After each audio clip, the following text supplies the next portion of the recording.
It gets better. It gets better. It gets better. It gets better. It gets better. It seems hard, you know. I think being different is always going to be a tough climb, you know. There's always going to be people that are scared of it. But at the end of the day, if you give those bullies and those people that are so ignorant and fearful of your lifestyle, if you give them the power to affect you, you're letting them win. And they don't deserve that. Dear America, when you tell gay Americans that they can't serve their country openly or marry the person that they love, you're telling that to kids too. So don't be fucking shocked and wonder where all these bullies are coming from that are torturing young kids and driving them to kill themselves because they're different. They learned it from watching you.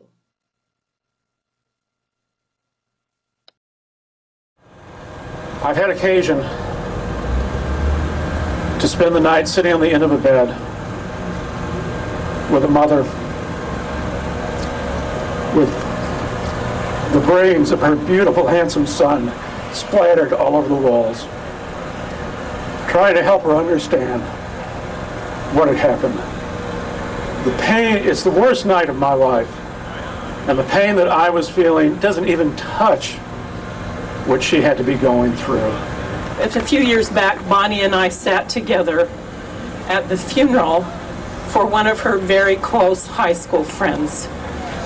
This bright and capable and funny and talented and deeply spiritual young man ended his life by suicide the summer before his senior year at Yale. I remember the experience of sitting in that church with my daughter's head on my shoulder, feeling the tears roll down my shoulder.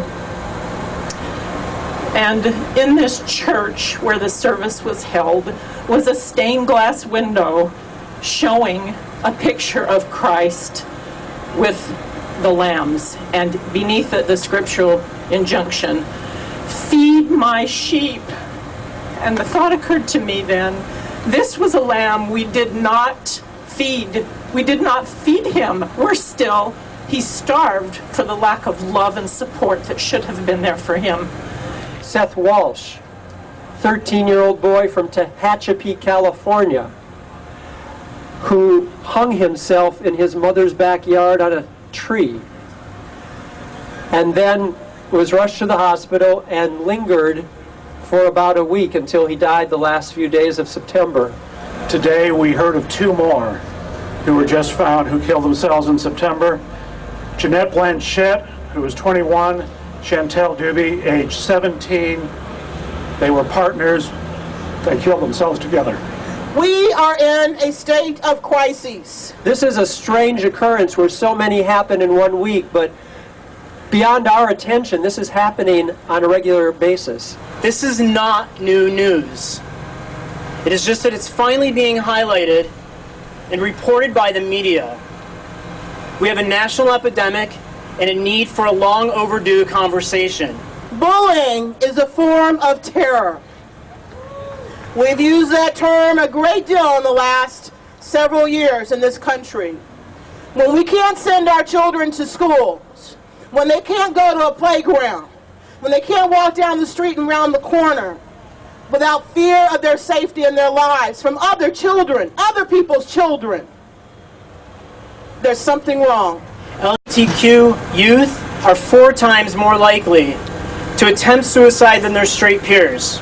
Children do listen, and children are watching. And so when you cast a vote against marriage equality, you're making a statement that kids are hearing.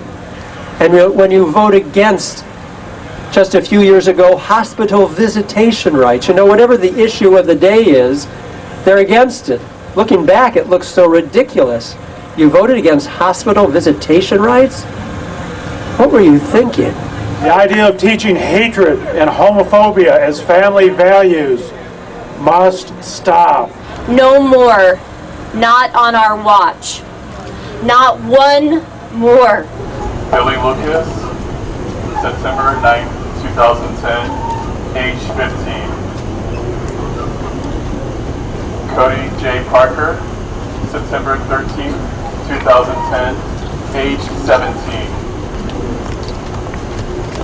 Tyler Clementi, September 22nd, 2010, age 18.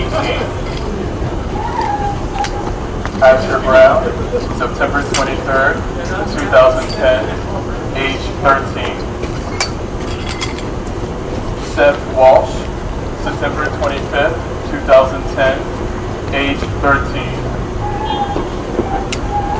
Harrison Chase Brown, September 25th, 2010, age 15. Felix Sacco, September 29th, 2010, age 17. Raymond Chase, September 29th, 2010, age 19. Caleb Knowles, September 30th, 2010, age 14. Alec Whitney Henderson, September 30th, 2010, age 19. Hi, I'm Tim Gunn, and I have a very important message for gay, lesbian, bisexual, transgendered, and questioning youth. And that is, it gets better. It really does. And you may be thinking, what does Tim Gunn understand about my anguish, about my despair, about how I'm feeling, about my particular time and place in the world right now? Well, I'll share with you. As a 17-year-old youth who was in quite a bit of despair, I attempted to kill myself. And I'm very happy today that that attempt was unsuccessful. But at the time, it's all that I could contemplate. I thought I need to end things right now. And I have to tell you, when I woke up the next morning after taking more than 100 pills, I was in a whole other level of despair. I thought, I shouldn't be here. This isn't what was meant to be. I frankly just wanted to start life all over again. There are people who can help you. You cannot do this alone. That's another very profound message that I want to give to all of you. It really requires a collaboration between you and the people who love you, the people who you can depend upon, no matter who they are, as mentors. In my case, it took a very serious intervention to help me, and it was the result of the botched suicide attempt, to be blunt. I am a huge advocate for the Trevor Project. The Trevor Project is a suicide prevention hotline for GLBT and questioning youth, and please visit their website, thetrevorproject.org, and seek them out. Your identity will be protected. You don't have to worry about getting your parents involved if you're so inclined. I understand the desperation. I understand the despair, and I understand how isolated you can feel. And you have a lot of, get very emotional, people who really care about you, and I'm included in that group. So reach out, get help, you're not alone, it will get better, I promise. Despite such a current challenging time, there's so much to look forward to, and I look forward to sharing it with you. I promise it gets so much better.